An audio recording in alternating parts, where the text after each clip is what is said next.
নবীর গুস্তাখ থাকবে, খোদার গুস্তাখ থাকবে, এই জন্য তারা ইসলাম থেকে বেরিয়ে যাবে। এই জন্য পৃথিবীর মুসলমান কেউ যদি বলে সবাই নামাজ পড়ছে আমরাও নামাজ পড়ছি তো ওরাও মুসলমান, তাহলে এইরকম ব্যক্তিকে বলা হয় সুলহা কুল্লি। আর হুজুর তাজুল শরিয়া বলছেন সুলহা কুল্লি নবী কা नहीं सुन्नियो सुन्नी मुस्लिम है सच्चा नबी के लिए।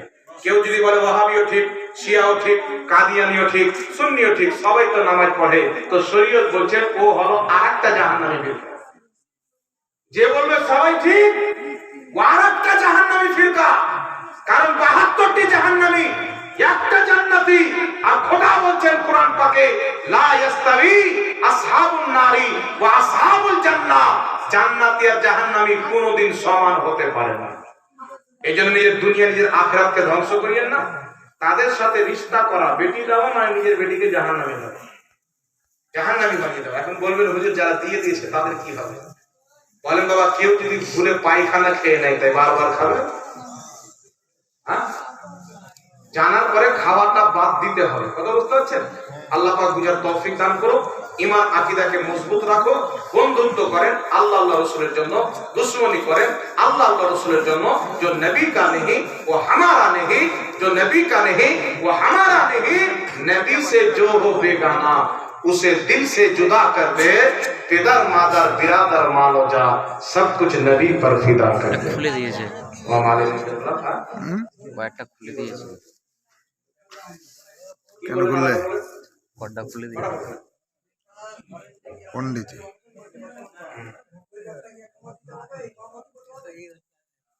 একজন ব্যক্তির স্ত্রী বাচ্চা বহন করার অপারেশন করেছেন, এটা সরাসরি হারাম, আল্লাহর সিস্টেমকে চেঞ্জ করার।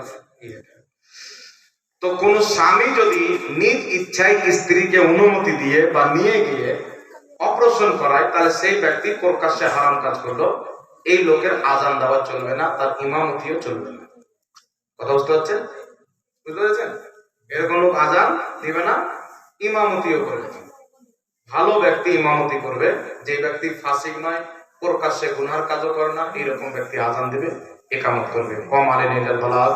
আসসালামু আলাইকুম ওয়া রাহমাতুল্লাহি ওয়া বারাকাতুহু।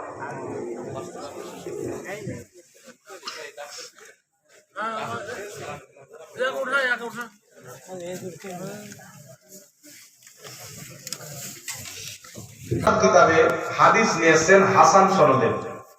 হযরতে আব্দুল্লাহ রাদিয়াল্লাহু তাআলা আনহু হযরতে সালিম আরেকজন সাহাবী মুসলমানি দেওয়ার আদেশ করলেন, খাতনা দেওয়ার আদেশ করলেন, আর সাথে সাথে বললেন যে এদের মুসলমানি উপলক্ষে একটা ছাগল জবাই করো, দিয়ে মানুষকে খাওয়াও। আর আল্লাহ নবী বলেছেন যে মুসলমানদের দাওয়াত কবুল করাও তোমাদের জন্য সুন্নাত। সেই হাদিস দ্বারা এই জন্য ইমাম নববী শারহে মুসলিমের মধ্যে বলেছেন যে মুসলমানের দাওয়াত এটা জায়েজ এবং সওয়াবের কাজ। বিশ্ববিখ্যাত চারজন ইমাম হানাফি, শাফি, মালিকি, হাম্বলি, চার মাযহাবে আল ফিকহ আলা মাযাহিবিল আরবাআ কিতাব মিশর থেকে প্রকাশিত। হানাফি, শাফি, মালিকি, হাম্বলি চার মাযহাব একমত যে মুসলমানের দাওয়াত এটা জায়েজ, বরং নেকির কাজ। জোরে বলুন সুবহানাল্লাহ। তারপরে ইমাম ইবনে কুদামা আল মুগনি কিতাবে লিখেছেন যে মুসলমানের দাওয়াত এটা হচ্ছে মুস্তাহাব, সওয়াবের কাজ, নেকির কাজ। তারপরে ইবনে তাইমিয়া আহলে হাদিসের ইমাম মাজমুউল ফাতাওয়াতে লিখেছেন মুসলমানের দাওয়াত এটা জায়েজ এবং নেকির কাজ। তারপরে দেওবন্দীদের ফতোয়ার কিতাব ফাতাওয়া দারুল উলুম দেওবন্দ 18 খণ্ডে বিভক্ত 16 খণ্ডের মধ্যে লিখেছে মুসলমানের দাওয়াতও জায়েজ, আর খেতে গিয়ে তোহফা নিয়ে আসলে ওই তোহফা নেওয়াও জায়েজ। সুবহানাল্লাহ। বাচ্চার মুসলমানি হয় তো কেউ কাপড়, কেউ টাকা পয়সা দেয় না, ওটা নেওয়াও যায়। তো এই বিষয়ে আজ পর্যন্ত 1450 বছরের মধ্যে আজ পর্যন্ত কেউ মুসলমানের দাওয়াতকে নাজায়েজ, নিষেধ, অবৈধ কেউ বলে না।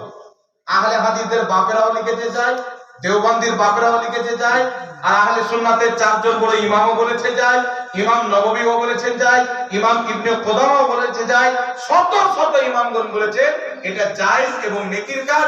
কেউ যদি খাতনা উপলক্ষে আপনাকে দাওয়াত দিতে যায়, এই দাওয়াত গ্রহণ করা হচ্ছে সুন্নাত। কথা বুঝতে পেরেছেন? বাকি কিয়ামতের সকাল পর্যন্ত কোন ব্যক্তি এই খাবারকে নাজায়েজ, হারাম প্রমাণ করতে পারে না। যেগুলো গাঁজাখোর মৌলবি এই ফাতোয়া দিচ্ছে, বর্তমানে দিয়ে একটা পোল্ট্রি মুরগি বেরিয়েছে, দেখেছে? এর কোনো ভাষা জ্ঞান নাই। একটা জালসাতে গিয়েছে, তো জালসাতে মেলা লাগিয়েছে, বুঝতে পারছেন? শুনেন শুনেন শুনেন শুনেন, তো ভিড় ভাড় আছে। আমিও কোন জালসাতে যদি অতিরিক্ত মেলা দেখি সীমার বাইরে, তো কমিটিকে বলি, ভাই হয়তো আপনারা মেলা দিবেন, নচেত জালসা দিবেন।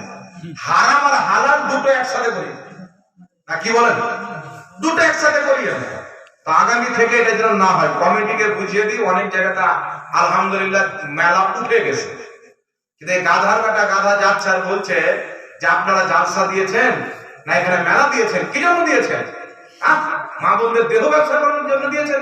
এমন নোংরা কথা ইউজ করছে, ওকে ওখানকার কমিটি আমার মনে হয় পাগলা ছেড়ে দিয়েছে। ওকে চামড়ার জুতাই পুষ মাসে 4 জুতা মারতে হবে, বুঝতে পারছেন? তাহলে ওর ভাষা লাইনটা দিয়েছে। ভাই আরাম আছে, তুমি আরাম বলো। এখানে মা বোনদেরকে করতে দিয়েছো, ধুমুক করতে দিয়েছো, এটা বলা কি তার উচিত হয়েছে? উচিত হয়েছে? এই জন্য বলতে চাই বাবা, এ গাধা এত বড় শয়তান। এই এক জায়গাতে আমাদের আলা হযরত লিখছে, कोई क्यों पूछे तेरी बातें रजा तुझसे कुत्ते हजार फिरते। আলা হযরত লিখছে, নবী রওজাতে গিয়া, ইয়া রাসূলুল্লাহ আপনাকে দেখতে চাই, আপনি আমাকে দেখান। তো নবী মুস্তাফা দেখা দিচ্ছেন না, কোনো উত্তর আসছে না। তো তিনি বলছেন, कोई क्यों पूछे तेरी बातें रजा तुझसे कुत्ते हजार फिरते। এ আহমদ রাজা, তোমার কথাকে কেউ কেন গুরুত্ব দিবে? তোমার চাইতে ভালো ভালো কুকুর তো মদিনাতে ঘুরে বেড়ায়। এই কথা আলা হযরত বললেন, নিজেকে নবীর দরবারে খুব ছোট করলেন। তো আল্লাহ নবী তিনাকে দেখা দিলেন। তখন বলছেন, আরে এই রাজা, তেরে দিল का पता चला बा मुश्किल तेरे रौजा के मुकाबिल वो हमें नजर तो आया ये ना पूछ कैसा पाया। তারপর তিনি বলছেন, তু জিন্দা হে ওয়াল্লাহ, তু জিন্দা হে ওয়াল্লাহ, মেরে চশমে আলম সে ছুট जाने वाले। তো আলা হযরতের শেরকে নিয়ে কিছু দেওবন্দি, কিছু ওয়াহাবি বলছে যে সুন্নিদের আলা হযরত নিজেকে কুত্তা বলেছে। আল্লাহ মানুষ বানিয়েছেন আর ও নিজেকে কুকুর বলেছে। কিন্তু এই জন্য বলি বাবা, ওয়াহাবি থাকলে জ্ঞান থাকবে না, জ্ঞান থাকলে ওয়াহাবি থাকবে না।